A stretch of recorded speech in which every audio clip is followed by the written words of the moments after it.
గ్రామీణులకు అక్షరాస్యత ఏది మామూలుగా ఏబిసిడీలు ఆల్ రాయడం కాదు, డిజిటల్ అక్షరాస్యత.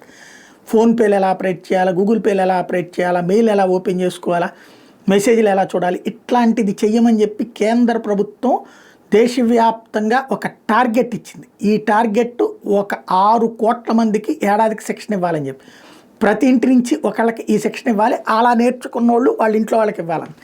ఈ విషయంలో సాధారణంగా ఇట్లాంటి వాటిలో చంద్రబాబు నాయుడు గారు కేంద్ర ప్రభుత్వ పథకాలంటే భారీగా ఇన్వాల్వ్ అవుతుంటారు. మరి అది ఏమైందో తెలియదు. ఆయన ఆంధ్రప్రదేశ్ వచ్చేటప్పటికి, అంటే మొన్ననే కాబట్టి లెక్క కాదేమో, జగన్ టైంలో నుంచి లెక్కేస్తారేమో, ఈ డిజిటల్ అక్షరాస్యతలో దేశంలో అనుకున్నది 6 కోట్ల మందికి శిక్షణ ఇవ్వాలనుకుంటే 6.39 కోట్ల మందికి ఇచ్చారు. తద్వారా రికార్డులు బద్దలు కొట్టారు.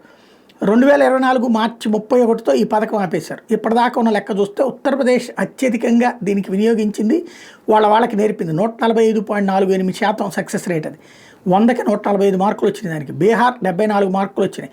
మహారాష్ట్ర 53 మార్కులు వచ్చినాయి, అంటే 53% మందికి చేశారు అక్షరాస్యత. మధ్యప్రదేశ్ 50.69, రాజస్థాన్ 39.70, ఒడిస్సా 30.86, గుజరాత్ 26.83, కర్ణాటక 24.41, పశ్చిమ బెంగాల్ 23.95, ఆంధ్రప్రదేశ్ కేవలం 19.17% మందికి మాత్రమే డిజిటల్ అక్షరాస్యత నేర్పారు. ప్రభుత్వం నేర్పింది. కాకపోతే దాదాపు 100కి 80 మందికి డిజిటల్ అక్షరాస్యత వచ్చి ఉండొచ్చును.